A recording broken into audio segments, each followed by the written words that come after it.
মসজিদে দোয়া হয়, কোরআনে কারিমের দার্স হয়, সেগুলো এখন অনেকে উল্টাপাল্টা ফতোয়া দিয়ে বন্ধ করার চেষ্টা করছে। আমাদের জেলায় না শুরু হলেও আশপাশ জেলায় অনেককে বলছে ওমান আযলামু মিম্মান মানাআ মাসাজিদ আল্লাহ। আল্লাহ বলেন বড় জালেম দেখতে চাও? আমরা তো অধিকাংশ মানুষ মনে করি আয়না ঘর যারা তৈরি করেছিল ওরা বড় জালেম। হ্যাঁ, মাস্ট বি ওরা বড় জালেম। ওদের চাইতে আল্লাহর কাছে বড় জালেম ওইটা যে লোকটা আল্লাহর ঘর মসজিদে তার নাম, তার জিকির, তার আলোচনা করতে বাধা দেয়। এগুলো এখন নতুন ভাবে অনেকে তৈরি করার চেষ্টা করছেন। আপনি থামেন। ওকে আল্লাহ কিন্তু বড় জালেম বলে নাই, আপনাকে বড় জালেম বলে ইঙ্গিত দিয়েছে। কোরআনে কারিমের সূরা বাকারা প্রথম নাম্বার পারা 18 নাম্বার পৃষ্ঠা 17 নাম্বার পৃষ্ঠা 3 নাম্বার লাইনে আছে যে আল্লাহর দৃষ্টিতে বড় জালেম ওই লোকটা যে আল্লাহর ঘর মসজিদে আল্লাহর কোরআনের কথা, আল্লাহর নামের কথা, জিকিরের কথা বলতে দেয় না। এটা যদি রেকর্ড হচ্ছে কালকে সারা দেশে যাবে। সবাইকে আমি আহ্বান জানাচ্ছি আপনারা থামবেন। এত বড় কঠিন জুলুমের ভেতরে ওই 17 বছরে আল্লাহর ঘর মসজিদে কেউ কোরআনের কথা বাধা দিতে সাহস পায়নি। আপনি সাহস পাচ্ছেন কোত্থেকে? সুতরাং আপনি থামবেন। তো জালেমরা যেমন মুসলমানদের শত্রু হয়ে বিদায় নিয়েছে, আপনিও শেষ পর্যন্ত শুধু মুসলমানদের না আল্লাহর টার্গেটে পড়বেন। কারণ জালেমরা টার্গেট কার? এটাকে আমি বানালাম? বলেন। কোরআনে কারীম জানিয়েছে ইন্নামাস সাবিলু আলাল্লাযিনা ইয়াযলিমুনান নাস ওয়া ইয়াবগুনা ফিল আরদি বিগাইরিল হক উলাইকা লাহুম আযাবুন আলীম। সূরা শুরার 42 নম্বর আয়াতে আছে আল্লাহ বলেন অবশ্যই আমি আল্লাহ নিজে বাদী হব, মামলা দেব, কেস করব। টের পাচ্ছেন কত ওজনওয়ালা শব্দ এটা? আল্লাহ নিজে মামলা দায়ের করবে, নিজে কেস করবে তাদের বিরুদ্ধে। ইয়াজলিমুনান নাস, যারা মানুষ হয়ে মানুষের উপরে জুলুম করছে। আল্লাহ পাক ইয়াজলিমুনাল মুসলিমুনা দেয় নিজে, যারা মুসলমানদের উপরে জুলুম করেছে তারা আল্লাহর মামলার আসামি না। ইয়াজলিমুনান নাস এটা বহু ইয়াজলিমুন, এটা মুজারে, বর্তমান, ভবিষ্যৎ, প্রেজেন্ট, ফিউচার। এখন যারা জুলুম করছেন, ভবিষ্যতেও যারা করবেন, আপনি কিন্তু এদেশে হামজার মামলার আসামি না, আপনি সরাসরি আল্লাহর মামলার আসামি। আমি আপনাকে বাঁচাতে এসেছি, এরপরও যদি উল্টা বোঝেন নিজের কপালে নিজে আগুন লাগাবেন। আমার কথার অর্থ বুঝতেছেন নাকি আন্দাজে ঠিক বলেন? আলহামদুলিল্লাহ। এখনো স্বাভাবিক অবস্থায় আমরা ফিরতে পারলাম না। যারা এই মুক্ত জীবন এনে দিল তারা এখনো কাতরাচ্ছে, আর যে মানুষগুলোর কিছু হয়নি এরা আন্দাজে লাফাচ্ছে যে না সব বন্ধ করে এখন আমাদের এই জিনিস দাও। এরা আরেক জালেম। কথা বলেন। আমান আযলামু মিম্মান মানাআ মাসাজিদাল্লাহি আন ইউযকারা ফিহা ইসমুহু ওয়া সাআ ফি খারাবিহা ইলা আখিরি আয়া। এই যে 2700 মানুষের জীবনের বিনিময়ে তাদের আহত হওয়ার পরিবর্তে আমরা এই মুক্তভাবে এই ময়দানে এখন কথা বলছি। বাংলাদেশ জামাত ইসলামী কুষ্টিয়া জেলা শাখার উদ্যোগে কয়েকদিন আগে এই যে কুষ্টিয়া শহরের এতিমখানায় 500 আলেমকে দাওয়াত দিয়েছিল, সব ঘরানার, সবাই এসেছিল কম বেশি। 2.5-3 ঘন্টা একাধারে আলোচনা হয়েছে আলেমদের। কোনো বাধা নেই, কোনো পাহারাদার নেই, কোনো সিকিউরিটি লাগে নাই। অথচ আগস্টের 5 তারিখের আগে এরকম 500 না 5 জন এক জায়গায় হলে কত রকমের মামলা হয়ে যেত। আপনি টের পাচ্ছেন কোথা থেকে আল্লাহ কোথায় এনে দিয়েছে? এই বাস্তবতা যাদের জন্য তাদের খোঁজ খবর নিতে যাও না। সুতরাং আবার আহ্বান জানাচ্ছি, বৈষম্য বিরোধী ছাত্র আন্দোলনের সংস্কার করার জন্য যারা উদ্যোগ নিয়েছিল, যাদের দায়িত্ব আমরা দিয়েছি, আপনারা খুব তাড়াতাড়ি করেন। কারণ এই জালেমরা যতদিন পর্যন্ত এখানে থাকবে ততদিন পর্যন্ত নতুন ইস্যু তৈরি করার চেষ্টা চালাবে। যারা পৃথিবী শান্ত হয়ে যাওয়ার পরও অশান্ত করার জন্য চেষ্টা চালায়, এই মানুষগুলো আয়াতের দ্বিতীয় শব্দে তারা আল্লাহর মামলার আসামি। ওয়ায়াবগুনা ফিল আরদি বিগাইরিল হক।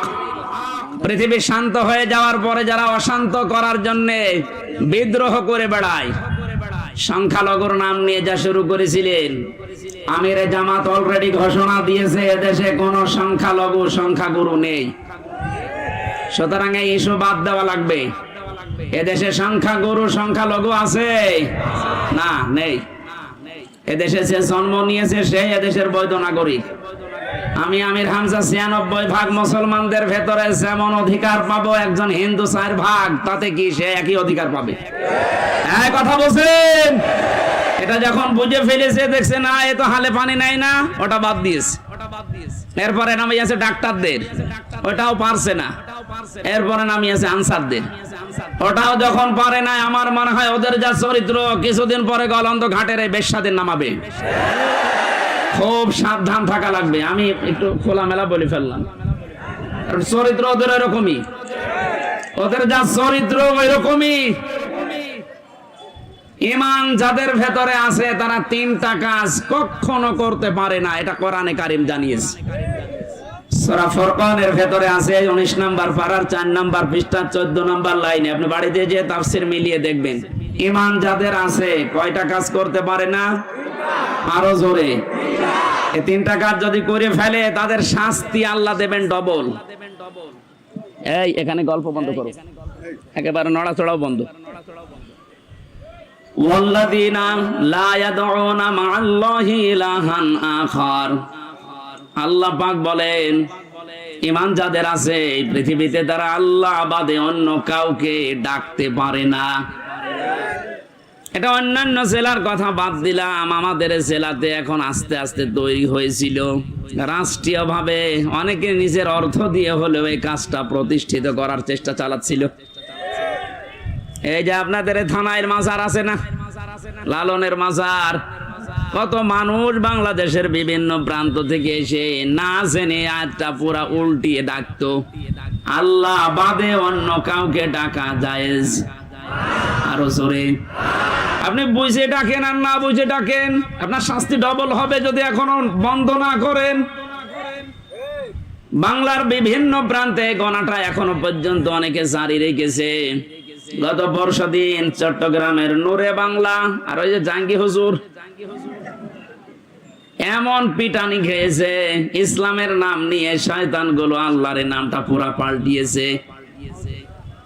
ওরা আল্লাহর নামে কিছুক্ষণ জিকির করার পরে পরে ইয়া আলী বাবা, শাহ আলী বাবা, আগলা বাবা, পাগলা বাবা আন্দাজে জিকির বানাতো। তাহলে কোরআনের আয়াত অনুযায়ী আল্লাহর পাশাপাশি অন্য কাউকেও যারা ডাকে তাদের শাস্তি হবে ডবল। আরো জোরে। কি সুন্দরভাবে মিলিয়েছে দেখেছেন। কোরআনে কারীম জানিয়েছে, ওয়ালিল্লাহিল আসমাউল হুসনা ফাদউহু বিহা ওয়াযারুল্লাযীনা ইলহিদুনা ফি আসমাই ইলা আখির আয়া। সূরা আরাফ 9 নম্বর পারার 13 নম্বর পৃষ্ঠার 5 নম্বর লাইনে আছে, এটা 179 নম্বর আয়াত। আল্লাহ পাক বলেন, আমি আল্লাহর অনেক সুন্দর সুন্দর নাম আছে, যে নামে পারো আমাকে ডাকো, কিন্তু সাবধান, আমার নামের সাথে যারা ইলহাদ করে, আমার নামকে যারা পরিবর্ধন করে দেয়, নামের সাথে উল্টা পাল্টা কিছু জুড়ে ডাকে, তাদের সাথে ডাকবা না। আমি এত গভীরে যেতাম না, শুধু রেকর্ড হচ্ছে কারণে বলছি, সারা দেশে কালকে ছড়াবে। আপনারা সাবধান। ঈমান যাদের আছে তারা যেহেতু 3টি কাজ করতে পারে না, আর তারা যদি করে ফেলে তাদের কিন্তু ডবল শাস্তি হবে।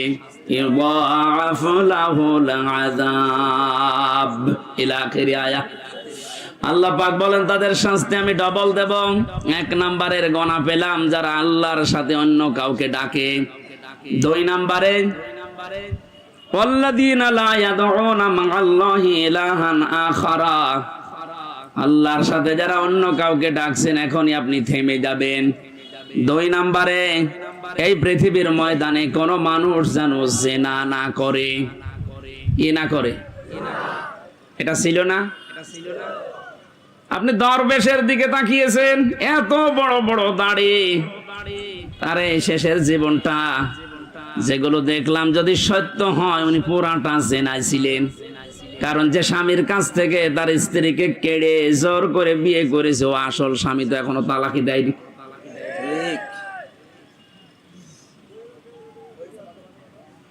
এজন্য আমাদের সাবধান থাকা লাগবে, আমাদের ঈমান ও গুনাহ যেন আমাদের ভেতরে না আসে। মুমিন মরে যেতে পারে কিন্তু জিনা করতে পারে না। শুধুমাত্র লজ্জা স্থানের জেনাটাই জেনা না, হাতের জেনা আছে, মুখের জেনা আছে। হাতের জেনা কি? কোন বেগানা মহিলাকে আপনি হাত দিয়ে যদি স্পর্শ করেন জেনা করার গুনাহ হবে। চোখ দিয়ে যদি ওই রকম নিয়তে দেখেন তাহলে জেনা করার গুনাহ হবে। অন্তরে যদি ওরকম কোন ধারণা নিয়ে আসেন জেনা করার গুনাহ হবে। জেনা করলে শাস্তি কয়টা বললাম? ডবল। বলেন, আরো জোরে বলেন। আমরা যেন মেনে নিতে পারি এরকম মন মানসিকতা আল্লাহ আমাদের দান করুন, বলেন আমিন। আমি আবার বলছি, শেষ কথা, বৈষম্য বিরোধী আন্দোলনে যে সমস্ত দফাগুলো ছিল সংস্কার করার জন্য, এটা রেকর্ড হচ্ছে বলে বারবার বলছি, যারা আছেন তাড়াতাড়ি করেন, নয়তো এরকম কুলু আবার তৈরি করবে। প্রধান বিচারপতিকে দিয়ে একবার চেষ্টা চালিয়েছিল, ছাত্রদের জন্য পারে নাই। আমার তো এই যে 8টা 9টা ইস্যু তৈরি করার যা শুরু করেছিল বিদ্রোহ, আমি দেখলাম সবগুলো আল্লাহ নিজে যেন হ্যান্ডেলিং করছে। সুতরাং যখন কাজ হচ্ছে না আপনারাও থামেন। জালেম তো বিদায় নিয়েছে। কোরআনে কারিমের অনুষ্ঠানে হাজার হাজার মানুষকে নিয়ে আল্লাহর কাছে বলছে, আল্লাহ কিয়ামতের আগে যেন এদেশের চেয়ারে আর কোনো জালেম না আসে। বলেন, আমির জামাত তো এই দিকে ইঙ্গিত দিয়েছিলেন যে এক জালেমের হাত থেকে মুক্ত হয়ে যেন আমরা অন্য কোন জালেমের হাতে না পড়ি। অথচ কিছু মানুষ নিজের দিকে এটা নিয়ে উল্টা পাল্টা ফতোয়া দিচ্ছে। আরে ভাই, আপনার নাম বলেছে, তাহলে আপনি নিজে অবশ্যই ঠাকুর ঘরে কে রে? আমি তো কলা খাইনি। আপনার নাম বলেছে যে আপনি এই চেয়ারে বসলে আপনি জুলুম করবেন, তার মানে আপনি করবেন, এজন্য আপনার ভয় হচ্ছে। ওনার দূরদর্শিতা সম্পর্কে আপনি জানেন না, তাই উল্টা পাল্টা ধারণা করেন। আমি ওইদিকে আর গেলাম না। সুতরাং আমরা যেন সাবধান থাকি।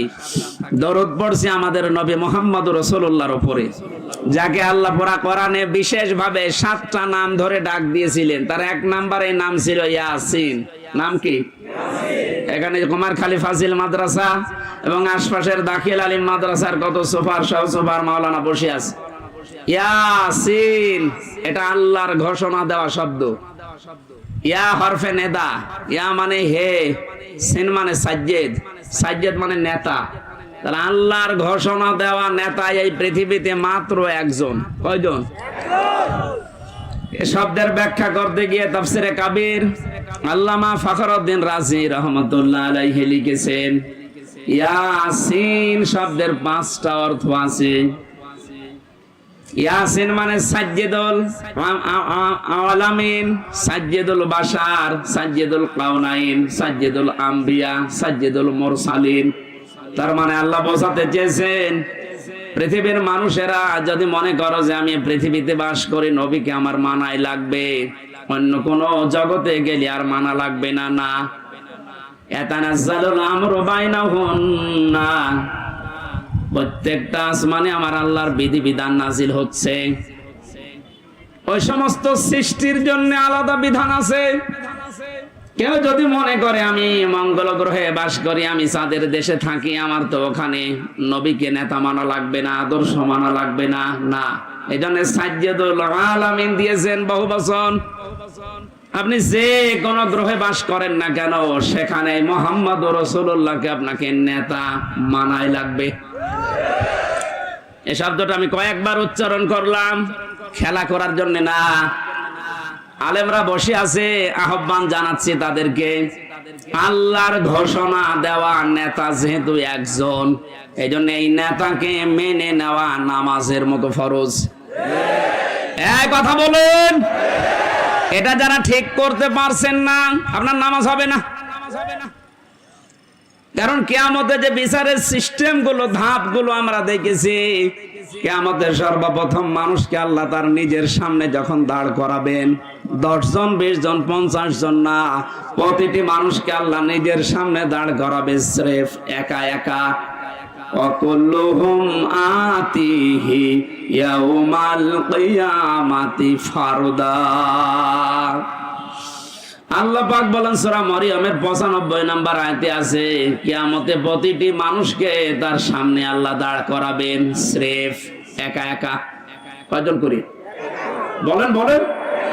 আপনি এটা নিজের সাথে এখন মিলান তো। রাজনৈতিক ভাবে আপনার পরিচয় আলাদা আলাদা আছে, আপনি তো মানুষ, মিলান এই আয়াতটা। এখনই ময়দানে মাশার কায়েম হয়ে গেছে। আল্লাহ আপনাকে যদি ডাক দিয়ে নিজের সামনে দাঁড় করায়, আপনার যে অবস্থা আছে, যে বাস্তবতা আপনি তৈরি করেছেন, বলেন তো আপনার আল্লাহর সামনে দাঁড়িয়ে পেছনের জীবনের হিসাব দিতে পারবেন? বলেন। আমি একা একা থাকলে মাঝে মাঝে ভাবি, আল্লাহ তুমি যদি বলো হামজা 2024 সালের আগস্ট মাসের 31 তারিখ পর্যন্ত তোরে মাফ করে দিলাম, যা শুধু সেপ্টেম্বরের 1 থেকে 5 তারিখ, এই 5 দিনের হিসাব দিয়ে তুই জান্নাতে চলে যা। আমার যা ঈমান আমল, আমার যা বাস্তবতা, আমার তো মনে হয় 5 দিনের হিসাব দেওয়া সঠিকভাবে সম্ভব না। আপনারা পারবেন না? আপনারা পারবেন? কাবা শরীফ যখন তাওয়াফ করে মানুষ, এই যে হাজী সাহেব বসে আছে, কত 6টা চক্করে মানুষ বলে আল্লাহকে, আল্লাহুম্মা ইন্না আলাইয়া হুকুকান ফিমা বাইনি ওয়া বাইনিকা। হে আল্লাহ তুমি আমার মালিক, আমি তোমার গোলাম, দাস, ভৃত্য, সার্ভেন্ট যাই বলেন, এ পরিচয় দিচ্ছে যে তুমি আমার মালিক, আমি তোমার দাস। দাস হিসাবে তুমি আমাকে সব কিছুই তো দিয়ে দিলে, আমাকে নেই থেকে হামজা বানিয়েছো। আমি তো উল্লেখ করার মতো কিছু ছিলাম না, অথচ আজ হামজা হয়ে বসে আছে হাজারো মানুষের সামনে। এখানে অবদান পৃথিবীর কারণে, সব অবদান শুধু তোমার। আমার মা বাবার অবদান আছে কি? তারা শুধু বিছানায় ছিল, এই শেষ। বাকি যা করার নেই থেকে শুরু করে এ পর্যন্ত সব করেছে কে? আরো জোরে। আমার বাড়ি গাড়ি নারী যা লাগে আল্লাহ তুমি সব দিয়েছো আমাকে বান্দা হিসাবে, কিন্তু তুমি যে আমার মালিক, আমার কাছে তো তোমার কিছু পাওনা আছে। গোলাম হিসাবে আমি তোমার কিচ্ছু দিতে পারি নাই। তবে কাবার সামনে আমার 6টা চক্কর চলছে, একটা কথা আমি বলতে পারি, আমার কিচ্ছু নেই দেওয়ার মতো। এই জন্য বলছে আল্লাহ তুমি আমারে মাফ করে দাও। কিয়ামতের কঠিন এই বিচারের ময়দানে মানুষকে আল্লাহ স্রেফ একা তুলবে, কোনো উপায় নেই এই মাপ পাওয়া ছাড়া। কারণ আল্লাহর বিচারে যদি আল্লাহ অবিচার করে কেউ বাঁচবে? যদি ন্যায় বিচার করে? হ্যাঁ, না না, আল্লাহর বিচারে তো অবিচার নেই। ন্যায় বিচার করলেও কোনো মহারথী ক্ষমা পাবে না। কারণ আল্লাহ ন্যায় বিচার করে যদি বলে শুধু 1 গ্লাস পানির হিসাব দিয়ে যা, আপনি পারবেন না। আল্লাহর বিচার থেকে বাঁচার জন্য একটা পদ্ধতি আছে, যে আল্লাহ তুমি মাফ করে দাও। আল্লাহ জানে শেষ পর্যন্তটা আমাদের জন্য কবুল করেন, বলেন আমিন। এবার আসেন যে কথাটা বোঝার জন্য পর্যন্ত এসেছিলাম, কিয়ামতের বিচারের দ্বিতীয় ধাপে আল্লাহ এবার আর একা ডাকবেন না। ইয়াউমা নাদউ কুল্লা উনাসিম বিইমামিহিম। সূরা বানী ইসরাঈল 15 নম্বর পারার 8 নম্বর পৃষ্ঠা 3 নম্বর লাইনের 72 নম্বর আয়াতের প্রথম অংশে আছে। এটা ফি জিলালিল কোরআনের তাফসিরে আছে, বিস্তারিত আছে। আমি শুধু সামারাইজ করে বলছি, কিয়ামতে প্রতিটি মানুষকে এবার বিচারের দ্বিতীয় ধাপে আল্লাহ ডাকবে তার নেতার সাথে। এটা যদি রাজনীতি মনে করে কেউ চলে যান, আপনার কপালে আগুন লাগবে। আল্লাহর কসম, এটা শুধু দুনিয়ার সাথে না, আখিরাতের সাথে রিলেটেড। এই জন্য আমি একটু তুললাম, নয়তো বলতাম না। কিয়ামতের ময়দানে আল্লাহ যখন মানুষকে তুলবে, প্রতিটি মানুষকে এবার দ্বিতীয় সিস্টেমে তুলবে তার নেতার সাথে। কার সাথে? কুমারখালীবাসী আগে নেতা, এরপরে কর্মী। আপনার বিবেককে এবার প্রশ্ন করেন তো, আপনি যে নেতার আদর্শ মেনে চলেন, যার পেছনে স্লোগান দেন, যাকে রায় দিয়ে ভোট দিয়ে নেতা বানিয়েছেন, এই লোকটার যে চরিত্র, এর যা সুরাত সিরাত, আর এর যা ঈমান আমলের অবস্থা, ও যদি আল্লাহর সামনে দাঁড়ায়, আপনি তার পেছনে, ওরে দেখলেই তো আল্লাহ রাগ হয়ে যাবে। ও বলছে ঠিক। তার মানে ও ধরা খেয়ে বসে আছে। ও যদি এখনই বলে ঠিক যে আমি যারে মানি ওরে আল্লাহ দেখলে আল্লাহর রাগ হবে, আপনি তো ধরা খাবেন। কথা তো সত্যি, এইটাই আসল কথা। আপনি যারা ধরা না খান, সুতরাং এমন মানুষের পেছনে থাকা লাগবে, এমন মানুষকে আদর্শ হিসাবে সামনে নিয়ে আসা লাগবে যারে দেখলে আল্লাহ খুশি হয়ে যায়। এখন এই লোকটাকে আফজাল সাহেব না, এখন দেখেন তো আফজাল সাহেবের কাটিতে পড়ে কিনা। সারা নেশা 5 নাম্বার পারা 6 নাম্বার পৃষ্ঠা 9 নাম্বার লাইনের 59 নাম্বার আয়াতের প্রথম অংশে আছে, ইয়া আইয়ুহাল্লাযীনা আমানু আতিউল্লাহা ওয়া আতিউর রাসূলা ওয়া উলিল আমরি মিনকুম। আল্লাহ ইমানদারকে ডাক দিয়েছেন, ইমানের দাবি করো তে পূরণ করবা না। তোমাদের দাবি হচ্ছে তোমরা আল্লাহর ইতাআত করো, রাসূলের আনুগত্য করো, আর উলিল আমর তোমাদের ভেতরে যারা নেতৃত্ব দেয় এদের মেনে চলো। কুষ্টিয়াবাসী, বাংলাদেশের 64 জেলার ভেতরে এই কুষ্টিয়াকে আমি বেশি ভালোবাসি, কারণ এই জেলাটা আমার। আমি চাই আপনারা বাঁচেন, বেঁচে থাকেন, যেন জাহান্নামী হয়ে না যান। এই যে আতিউ, এটা কিন্তু ভার্ব, এটা ফেল, এটা ক্রিয়া। এই শব্দটা আল্লাহ নিজের নামে রাসূলের নামে দিয়েছেন, উলিল আমরের আগে দেননি। কি কথা বলেন না কেন? আমি যতগুলো তাফসীর পড়েছি সব মুফাসসির আয়াতের ব্যাপারে ব্যাখ্যা এইটাই লিখেছেন, আল্লাহ রাসূলকে মানা লাগবে, কোনো প্রশ্ন করা যাবে না। কিন্তু আল্লাহ রাসূলের পরে যদি কিয়ামত পর্যন্ত আপনি কাউকে মানতে চান, নেতা হিসাবে নেতৃত্ব দেবে, তাকে যদি মেনে চলতে চান, মাস্ট বি, দেখাই লাগবে এই লোকটা আল্লাহ রাসূলকে মেনে চলে কিনা। আরে এই আয়াতটা বাংলাদেশে আজ কায়েম হয়ে গেলে তো ইসলাম চলে আসে। এক কথা বলে না কেন? আল্লাহ রাসূলকে যে লোক মেনে চলে না, ও আমার বাবা হলে ওরে আমি মানি না।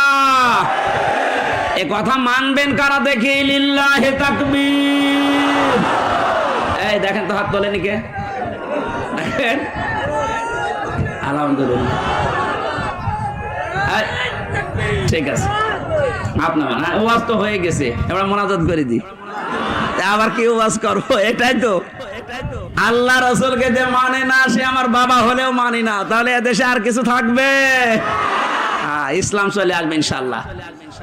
আমরা জরিপ দেখতে পাচ্ছি, আগস্টের 5 তারিখের আগে একরকম ছিল, এই আজকে রাতের পাল্টিয়ে গেছে। এই মাত্র 30 দিনে পুরা পাল্টিয়ে গেছে। 16 জন চাইতো এই দেশে ইসলাম রাষ্ট্রীয় ভাবে কায়েম হোক 5 তারিখের আগে। এখন জরিপ যেটা বলছে, এই 1 মাসের ব্যবধানে বাংলাদেশে এখন প্রায় 35 জন মানুষ চাচ্ছে দেশে ইসলাম কায়েম হোক। এটা যদি এভাবে চলতে থাকে, 51 জন যেদিন হবে সেদিন কোন মহারথী আর বাধা দিয়ে ঠেকাতে পারবে না ইনশাআল্লাহ।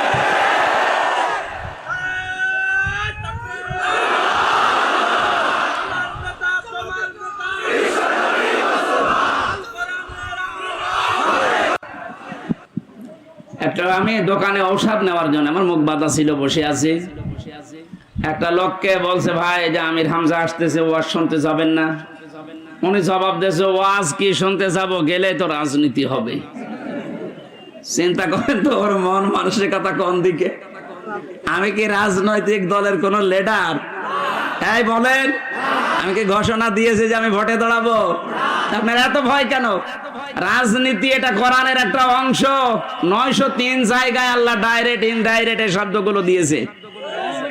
রাজনৈতিক জীবনে যেন আপনি জাহান্নামে চলে না যান, এই জন্যই তো পাহারা দিচ্ছি। এক কথা বলেন। আর আপনি উল্টা বুঝে না এটা রাজনীতি হবে। রাজনীতি হবে মানে কোরআন বাদ দিয়ে রাজনীতি আছে?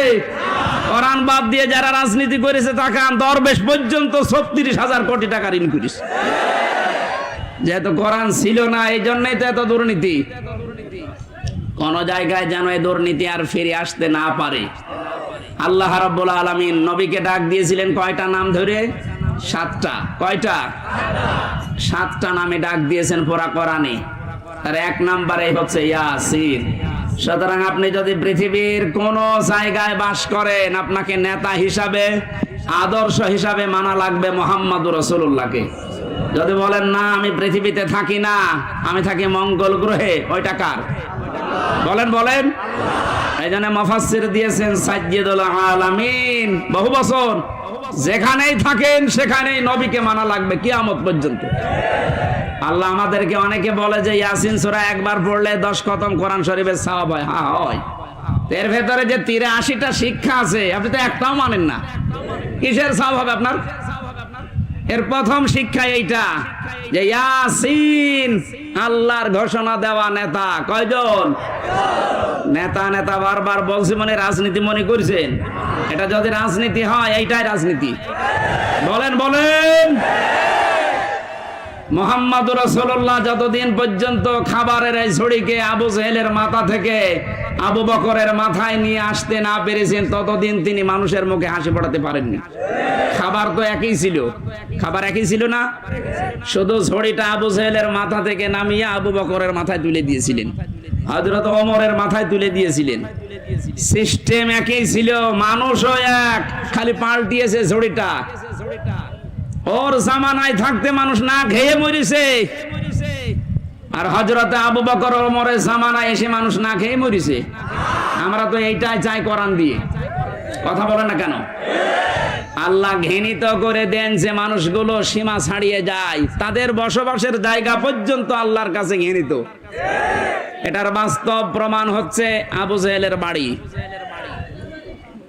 কাবা শরীফ তাওয়াফ করার পরে আমি যখন উপরে গেলাম দেখলাম আমার পেটে ব্যথা করছে। পুলিশকে ডাক দিয়ে বললাম, ভাই এতক্ষণ তো ভালোই ছিলাম, এখন পেটে ব্যথা করছে মানে? পুলিশ তার আমার ভাষা বোঝে নাই, আমার বলছে ইয়া হাজি আল হুজ্জাত আয়না বিলাদুকা। ও হাজি, দেশ কোথায়? জি তুমি বাংলাদেশ। বাংলাদেশ থেকে এসেছি। ওর ভাষা দিয়ে আমারে বোঝাচ্ছে, ভাই হাজি সাহেব আপনি জানেন না এটা কোন জায়গা? না তো। আবু জেহেলের বাড়ি। আপনি এখনো পায়খানা না করে দাঁড়িয়ে আছেন, তাড়াতাড়ি করেন। সত্যি কথা বলছে, পায়খানা করে দেখি পেটের যে ব্যথা ছিল সব ভালো হয়ে গেছে। আল্লাহ আমাকে জানাতে চেয়েছে, হামজা 4.5 লাখ টাকা খরচ করে আসলে ওই সময় 16 সালে, এখনো পায়খানা না করে দাঁড়িয়ে আছো, তাড়াতাড়ি করো।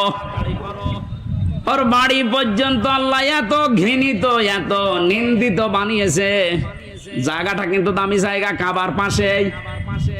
এমনকি নবীজির বাড়ি ওর বাড়ি থেকে, কাবার থেকে আরো দূরে ছিল, কারণ কাবার পাশে আবু জেহেলের বাড়ি, এরপরে নবীর বাড়ি। কাবার পাশে যতগুলো জমি জায়গার দাম বেশি না কম? বলেন। শুধু জালেমের বসবাস হওয়ার কারণে আল্লাহ আন্তর্জাতিক টয়লেট বানিয়ে দিয়েছে। তামাম দুনিয়ার মানুষ এই কাজ করে। কি আমি এতক্ষণ কি বলছি? এদেশে যারা জুলুম করেছে তার জায়গা জমি বাড়ি ঘর যত দামি হোক, এটা আল্লাহর কাছে এখন ঘৃণিত। কারণ দেখবেন মুজদালিফা থেকে যখন মানুষ যায়, একটা জায়গা আছে খুব তাড়াতাড়ি হাঁটে, কারণ এটা গজবের জায়গা। জালেমদের জায়গাগুলো এত বেশি ঘৃণিত, নিন্দিত, এত বেশি অপমানকর হয়ে যায় আল্লাহর কাছে, আল্লাহ ওইটাকে পর্যন্ত আর পছন্দ করে না, ওখানে জালেম থাকতো তাই। সুতরাং বাংলার কুষ্টিয়া জেলা সহ যত জায়গায় জালেমের বসবাস ছিল, আহ্বান জানাচ্ছি যারা দায়িত্বে আছেন এই জায়গাগুলো ইন্টারন্যাশনাল পায়খানা বানিয়ে দেন। একটু বেশি বলে ফেললাম? না না, বেশি হয়নি, কম হয়েছে। কারণ এই জায়গা থেকেই তো ইসলাম মানবতা ধ্বংস করার জন্য ওখানে বসে বসে দুর্বিসন্ধি করতো। কুষ্টিয়া এরকম জায়গা ছিল না, যেখানে যেখানে ছিল ওগুলো পায়খানা বানিয়ে দিন। মানুষ যেন কিয়ামত পর্যন্ত কুষ্টিয়া জেলায় যারা আসবে তারা যেন জানে যে জালেম তো একটা ছিল এই দেশে। আসিফ মাহমুদ নামে যে উপদেষ্টা কয়েকদিন আগে ঘোষণা দিয়েছে, আয়না ঘর এদেশ থেকে যেন ধ্বংস করা না হয়, ওটা স্মৃতি হিসাবে রেখে দেন। সারা বিশ্বের মানুষ আসবে, মানুষ যেন জানে যে এই পৃথিবীর ময়দানে বাংলাদেশ নামে একটা দেশ ছিল, সেখানে একটা জালেম ছিল। মানুষ কত কঠিন হৃদয়ের হলে আয়না ঘর বানাতে পারে, আমারে মাথায় আজও ধরে না। আমান আজমের ঘোষণা শুনেছেন কয়েকদিন আগে, একটা মানুষ কত বড় কষ্ট পেলে কথাগুলো বলতে পারে বলেন। অনেকে বলছেন আমরা মাফ করে দিলাম। হ্যাঁ মাফ করে দিয়েছেন, ঠিক আছে, সারা দেশের 18 কোটি মানুষ যদি মাফ করে দেয়, আয়না ঘর যারা জড়িত ছিল, ব্যারিস্টার আরমানের বউ মাফ করবে না, জীবনও করবে না। আপনি ওই জায়গায় পৌঁছাননি, তাই বুঝতেছেন না। আমি মাত্র কয়েকদিন ছিলাম মাটির নিচে। এই যে আচরণ মানুষের এখানে যারা থাকে, এরাও কিন্তু মানুষ। এরা শুধু একটু উপরে উঠবে, পদ পাবে, এই কারণে এত কঠিন আচরণ করতো। মুফতি ফখরুল ইসলাম আমার সাথে ছিল যতদিন, উনি বলছিল, ভাই আমারে নিয়ে এই পায়ের ভেতর দিয়ে হাত দিয়ে সামনে যে রড আছে, রডের সাথে লাগিয়ে তালা লাগিয়ে দিত। 24 ঘন্টা তালা লাগানো। পায়খানা প্রসাবের জন্য মাত্র 1.5 মিনিট সময় দেয়, খাবারের জন্য অতটুকু সময় দিয়ে, তারপরও যে খাবার 3-4টা তরকারি দিয়ে মনে হচ্ছে কে মাখিয়ে দিয়েছে। জেলে আমার সাথে পাশাপাশি যখন বেড ছিল, আমারে বলতো, হামজা, আমার মাঝে মাঝে মনে হতো, আল্লাহ ওরা আমাকে যদি মেরে ফেলে মেরে ফেলুক, কিন্তু এটা যদি একটু শুতে দিত। এই যে শুয়ে থাকা, এটা যে কত বড় নিয়ামত, আমি ওই 3 মাসে বুঝেছিলাম। একটা দিনও আমাকে কাজ হইতে দেয়নি। 24 ঘন্টা ঘুমালে তাড়াতাড়ি আবার ডেকে দেয়। আমার 11 ঘন্টা টাঙিয়ে রেখেছিল, হাতের ভেতরে হ্যান্ডকাপ দিয়ে, তাও পেছনে, পায়ের ভেতরে ডান্ডা বেড়ি লাগিয়ে, কালো কাপড় দিয়ে চোখ বেঁধে, মাজার ভেতরে দড়ি লাগিয়ে টাঙিয়ে রেখেছে 11 ঘন্টা। অথচ বিষয় আমি কিচ্ছু জানি না। একটু যদি পা মারতে ঠেকে যায়, উপর থেকে 4 তলা 5 তলা থেকে ক্যামেরা দেওয়া আছে, গরম দেয়, একবারে ঘুম ভেঙে যায়। এই দুপুর 2টায় নিয়ে গেছে, একবারে রাত 11টায় নিয়ে এসেছে। বলেন তো একটা মানুষ এভাবে টিকে থাকতে পারে? আমার নামাজ পড়তে দেয়নি, জোহর, আসর, মাগরিব, এশা সব নামাজ আমি ইশারায় পড়েছিলাম। ও কখন সময় হচ্ছে কখন সময় হয় না আমি তো কিছু জানি না, কারণ মাটির নিচে। কঠিন পরিস্থিতি তৈরি করে এখন অনেকে বলছে, হ্যাঁ কি করেছে যে ওর পালিয়ে যাওয়া লাগলো? কি করেছে মানে আপনি টের পাচ্ছেন কি করেছে? চলেন আপনারা 10 দিন একটু রাখি, কি করেছে আপনাকে দেখাবো।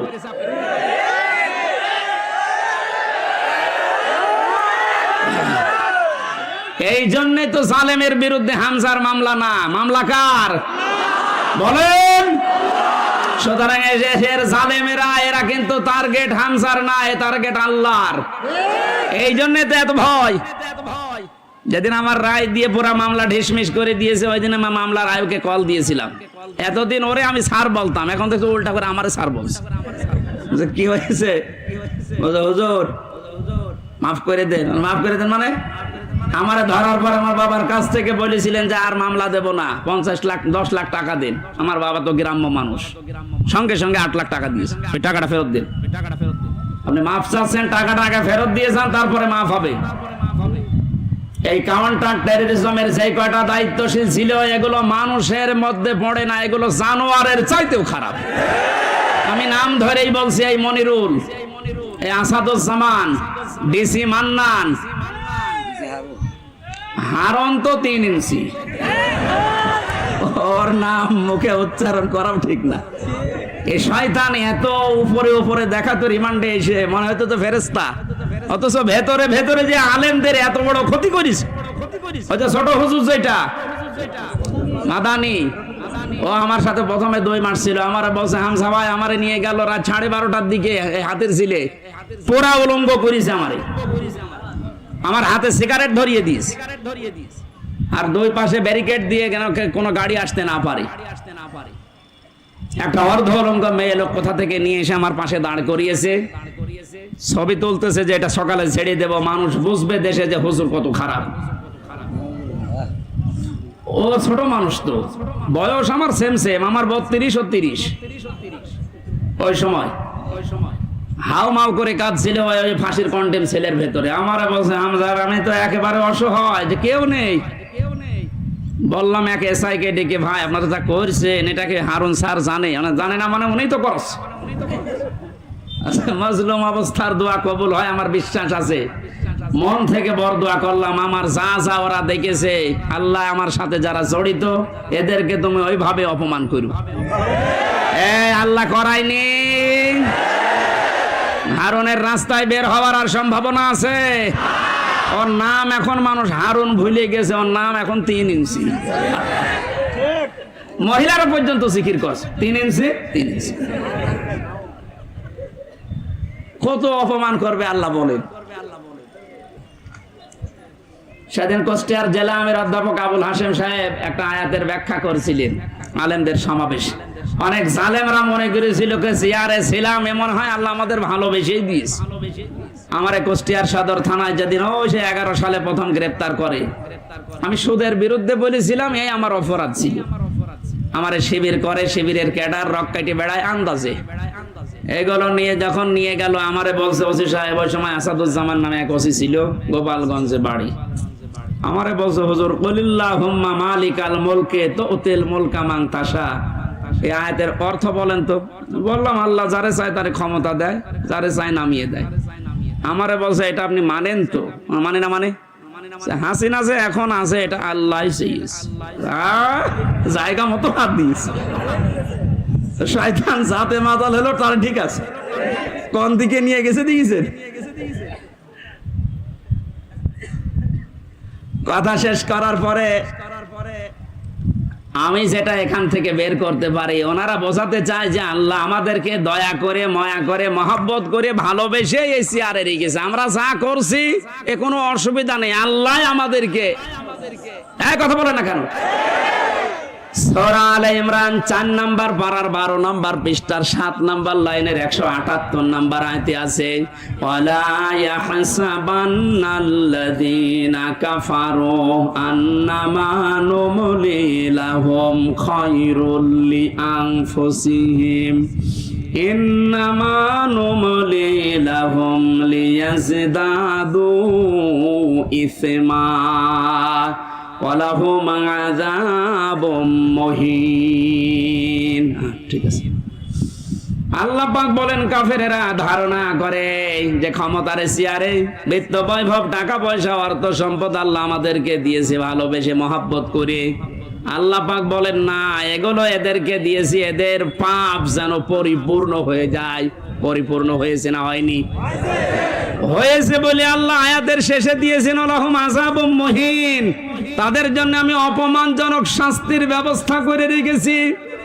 এদেশে আলেমদের বিরুদ্ধে যারা সোচ্চার ছিল সবচাইতে বেশি, এই কালামানিক, এত বড় অপমান আল্লাহ করেছে, ওর বিসি পর্যন্ত আউট করে দিয়েছে। ওদের একটা অংশ থেকে যেন ডাপিং করে বলছে ওরা আমার বিসিতে মারলো কেন? আর কি অপমান হবেন আপনি? ও এখন যে অবস্থায় আছে আমার মনে হয় ওর মরে যাওয়া ভালো। কথা বলেন। এই জন্য আহ্বান জানাবো, যাদের নেতা ঠিক নেই, আদর্শ ঠিক নেই, আপনি ফিরে আসেন। আপনি কিন্তু জাহান্নামে যাচ্ছেন। আপনি যাই ভুল বোঝেন আর মনে করেন, আল্লাহ আপনাকে হেদায়েত দান করুন, আমিন। শিক্ষক জিজ্ঞাসা করছিল এক ছাত্রকে, এই ছেলে গোট বানান কর। বলছে স্যার ABCDEFGHIJKLMNOPQRSTUVWXYZ কি করবে? বলছে স্যার এর ভেতরে আছে, আপনি বানান করিনি। এখন যত নাম ধরে ধরে দোয়া করবো আমরা একবারে করছি, ওয়ারাফা'না লাকা যিকরাক। অনেকগুলো মানুষ তো একটু জোরে বলেন আমিন। সামনে বসা মুসলমান ভাইরা, পর্দার আড়ালের সম্মানিতা মা এবং বোনেরা, প্রাণ প্রিয় কুষ্টিয়াবাসী, আল্লাহর দরবারে শুকরিয়া জানাচ্ছি যিনি আমাদের একটা মুক্ত পরিবেশ তৈরি করে দিলেন এদেশে।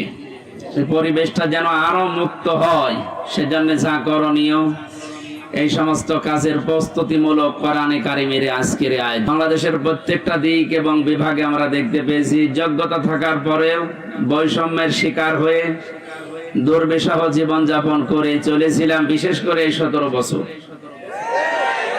কথা বুঝতেছেন? দেওয়ালে যখন একেবারে পিঠ ঠেকে গেছে, তখন আমরা শেষ পর্যন্ত দাঁড়িয়েছি যে না, এই বৈষম্য আর চলতে দেওয়া যাবে না। বিশ্ববিদ্যালয়ে আমরা জানি অনার্স মাস্টার্সকে যারা যে মানুষগুলো ফার্স্ট ক্লাস ফার্স্ট হয় তাদেরকে শিক্ষক হিসাবে রেখে দেওয়া হয়, কিন্তু বাস্তবতা এমন জায়গায় পৌঁছিয়েছিল আপনি ফার্স্ট ক্লাস ফার্স্ট না, তার উপরেও যদি কিছু হয়ে থাকে, আপনার ব্যাকগ্রাউন্ড যেটা আছে, দলীয় পরিচয় যদি না থাকে, আপনি ফেরেশতা আজরাইল জিবরাইল হলেও আপনাকে ওই জায়গায় দেবে না। অথচ যে জায়গায় যে চেয়ারটা, এখানে যদি ওই রকম যোগ্য মানুষ না বসিয়ে, যার রোল নাম্বার 71, কত একটা ছেলে এসে বই খাতা ব্যাগ ম্যাগ সব নিয়ে হেড স্যারকে বলছে, স্যার হয় ছুটি দেন না আমি গেলাম। গেলাম মানে হেড স্যার তাকিয়ে দেখছে যে পজিশনে আছে, ওরে ছুটি দিলেও যাবে, ও না দিলেও চলে যাবে। তার রোল নাম্বার কত? স্যার 71। 71 মানে ক্লাসে ছেলে মেয়ে কয়টা? 71টা। 71টা ছেলে মেয়ে, ওর রোল নাম্বার 71। ও খুব ভালো ছাত্র, ওর জীবনে কোনো উদ্দেশ্য আছে, কোনো এম আছে? ও শুধু আসে, খেলাধুলা করে আবার পালিয়ে যায়। আমরা বাস্তবে যা দেখলাম এই 15 থেকে 17 বছরে, যার রোল নাম্বার 1, এই মানুষগুলোকে তো এই চেয়ারে বসানোর দরকার ছিল। অথচ শুধু বৈষম্য বৈষম্য শব্দটা যে কত নিকৃষ্ট শব্দ, বাস্তবে আমরা এখন টের পাচ্ছি। সব জায়গায়, শুধু শিক্ষা ব্যবস্থা না, প্রত্যেকটা দিক এবং বিভাগে এই শুরু হয়ে গিয়েছিল। এই জুলুম অত্যাচারের বিরুদ্ধে যে মানুষগুলো জীবন দিয়ে গেল, বিশেষ করে আবু সাইদ সহ, মুগ্ধ ভাই সহ যতগুলো মানুষ জীবন দিয়েছে, এদেরকে আল্লাহ শাহাদাতের সর্বোচ্চ মাকাম যেন দান করে।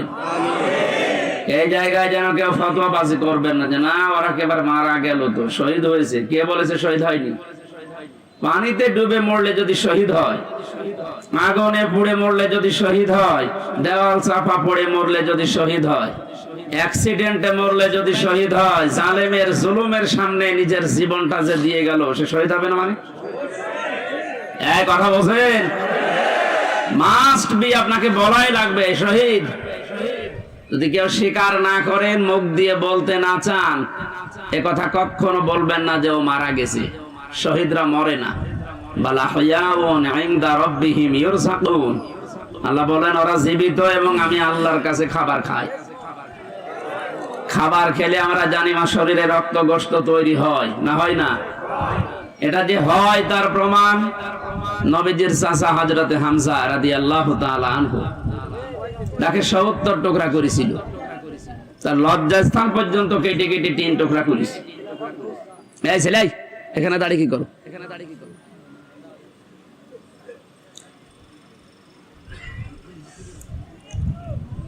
কুষ্টিয়াবাসী হযরতে হামজার এই টুকরা টুকরা অংশগুলো যখন নিয়ে এসে এক জায়গায় করেছিলেন, নবীজি দেখলেন কয়েক টুকরা পাওয়া যাচ্ছে না, যতটুকু পাওয়া যায় লাশটা সাজিয়ে রেখে দিয়েছিল সামনে।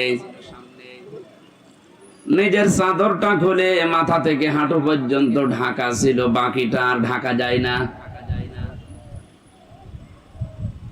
পাহাড়ের লতা পাতা দিয়ে নবীজি নিজে নিচের অংশটুকু ঢেকে দিলেন, কবরে দিলেন, ডাক দিয়ে বললেন, মাবুদ, এ আমার চাচা হামজা, জন্মের আগে আমার বাবাকে আমি হারিয়েছি, জন্মের কিছুদিন পরে আমার মা চলে গেছে, দাদার আন্ডারে ছিলাম, তিনিও চলে গেলেন। এ পৃথিবীতে সবচাইতে বেশি কষ্ট যারা আমার জন্য সহ্য করেছিলেন, তার ভেতরে এই লোকটা একজন। তুমি আমাকে নবী বানিয়েছো, রাসূল বানিয়েছো, আমি সাক্ষী দিচ্ছি চাচার উপরে আমি এখনো পর্যন্ত রাজি আছি। তোমাকে আমি আহ্বান জানাই, মাবুদ, তুমি আমার চাচার উপরে রাজি হয়ে যাও। কথাটা শুনতে যত ছোট মনে হচ্ছে, এর ব্যাপকতা কিন্তু অনেক বেশি। বিশ্ব নবী নিজে দাঁড়িয়ে বলছে, আল্লাহ, এই চাচার উপরে আমি রাজি আছি, এখনো পর্যন্ত খুশি আছি, আল্লাহ তুমি নিজেও রাজি হয়ে যাও। আল্লাহ খুশি না হয়ে পারবে? নবীজি তো কোনোদিন কথা বলা লাগেনি, শুধু মনের ভেতরে কামনা আসলেই কবুল হয়ে গেছে। অথচ আজকে নিজে তিনি দোয়া করছেন। কবর দেওয়ার 30 বছর পর একবার তার কবর ভেঙে গিয়েছিল মদিনায় ব্যাপক ঢলের কারণে। এ রক্তের স্রোতধারা আসছিল। ছোটবেলায় যারা তার সাথে যুদ্ধ করেছিল, আজকে তারা বড় হয়ে গেছে। এই মুরব্বী মানুষগুলো রক্ত অনুসন্ধান করতে গিয়ে দেখে 30 বছর আগে মুহাম্মদুর রাসূলুল্লাহর চাচা হযরতে হামজা রাদিয়াল্লাহু তাআলা আনহু ওহদের ময়দানে জীবন দিয়েছিলেন, যেখানে যেখানে কাফেরেরা তাকে টুকরা টুকরা করেছে ওই জায়গাগুলো দিয়ে ফেনকি দিয়ে রক্ত বের হচ্ছে। মুসলমানেরা যদি খাবার উনি না খাবে, আল্লাহ যে রিজকের কথা জানিয়েছেন, বালা হায়াউন ইনদা রাব্বিহিম ইউরসাকুন, তারা জীবিত এবং আমি আল্লাহর কাছে তারা রিজিক পায়। ওরা যদি রিজিকই না পাবে তাহলে ওনার শরীর থেকে রক্ত আসলো কোত্থেকে? আমি 4 দিন আগে ছিলাম গাইবান্ধার গোবিন্দগঞ্জে, ওখানে সাব্বির নামে ইসলামী ছাত্র শিবিরের এক ভাই 1 মাস আগে শহীদ হয়েছিল, যে আজকে 5 তারিখ। গত মাসের 5 তারিখে শাহাদত বরণ করার পর প্রায় 26 দিন পরে কবরটা ভেঙে গিয়েছিল। যারা আমাকে নিয়ে গিয়েছে তারা বলছে ওই কবরে এখনো পর্যন্ত তাজা রক্ত বের হচ্ছে। এজন্য শাহাদত শব্দটা অনেক কঠিন এবং গুরুত্বপূর্ণ শব্দ। শাহাদত যারা বরণ করেছে এ মানুষগুলোকে মরে গেছে কখনো বলবেন না, এই জন্য তো শহীদ শব্দ লিখেছে। যারা মারা গেল, যারা শহীদ হয়ে গেল, এ মানুষগুলোকে মৃত বলতে মুখ দিয়ে আল্লাহ নিষেধ করে শুধু শেষ করেননি, মানুষ যেন ধারণাও না করে, এই জন্য ধারণার উপরও আল্লাহ দিয়েছেন নোটিশ, ওয়ালা তাহসাবান্নাল্লাযীনা কুতিলু ফি সাবিলিল্লাহি আমওয়াতা ইলা আখির আয়াত। সূরা আলে ইমরানের 169 নম্বর আয়াতের প্রথম অংশে আল্লাহ জানিয়েছেন, কোনদিন ধারণাও করবা না যে যারা শহীদ হয়েছে ওরা মারা গেছে। সুতরাং বৈষম্য দূর করার জন্য যারা জীবন দিয়ে গেল, প্রায় 1000-এর উপরে ছাত্র ছাত্রী, সবগুলো যেন আল্লাহ শহীদ হিসাবে গ্রহণ করেন, বলেন আমিন। এই শাহাদত বরণ করানোর জন্য যারা ব্যস্ত ছিলেন এই মানুষগুলো প্রত্যেকেই জালেম এবং যারা এর সহযোগী। নবীজি তিরমিজি শরীফের হাদিসে জানিয়েছেন, যারা জালেম এবং জেনে শুনে জালেমের সহযোগিতা করে, সাহায্য করে, সাপোর্ট দেয়, ও সঙ্গে সঙ্গে নবীর উম্মত থেকে বের হয়ে যায়। আপনি কি বুঝলেন কি বললাম? এরপরও আমরা দেখতে পাচ্ছি জেনে হোক না জেনে হোক অনেকে উন্মাদনায় উদ্দীপনায় বিভিন্ন কায়দায় আজ জালেমদের এখনো পর্যন্ত সাপোর্ট করে যাচ্ছে, তাদের সাফাই গাচ্ছে। আপনি কিন্তু নবীর উম্মত আর দাবি করতে পারবেন না, যে নবীর উম্মত থেকে খারিজ হয়ে যাবেন। এই জন্য যারা জালেম এদেরকে এখনো পর্যন্ত সাহস দেওয়ার জন্য যারা বিভিন্ন পথ অবলম্বন করছে, কয়েকদিন আগে দেখতে পেলাম ভিডিওতে একজন বলছে, আপা আপনি ঘাবড়াবেন না, আপনি ঘাবড়ালে আমরা নরম হয়ে যাই। কত বড় শয়তান! চেহারার দিকে তাকিয়ে দেখলাম যে শয়তান তো আমি দেখিনি, যদি দেখতাম মনে হয় ওরকম। সুতরাং বৈষম্য দূর করার জন্য যখন এই আন্দোলন হয়েছিল, সফল যখন হয়েছি, এদেশে কোনো বৈষম্য থাকবে না ইনশাআল্লাহ। সংস্কার যখন আরম্ভ হয়েছে, রাষ্ট্র সংস্কারের জন্য আন্দোলন ছিল না? এই কথা বলে না কেন? সংস্কার যখন আরম্ভ হয়ে গেছে অলরেডি, কোন জায়গা যেন বাদ না থাকে। গত কয়েকদিন আগে আমির জামাত আপনাদের এই শিলাইদা এসে বলে গেছে না যে সংস্কার যখন আরম্ভ হয়েছে, যারা দায়িত্বে আছে আমরা চাই ইনাদের হাতে যেন সংস্কার শেষ হয়। সুতরাং যারা আছেন বেশি দেরি করার দরকার নেই, খুব তাড়াতাড়ি যারা জালেম ছিল এবং জালেমের সহযোগী ছিল একটাও যেন পদে না থাকে।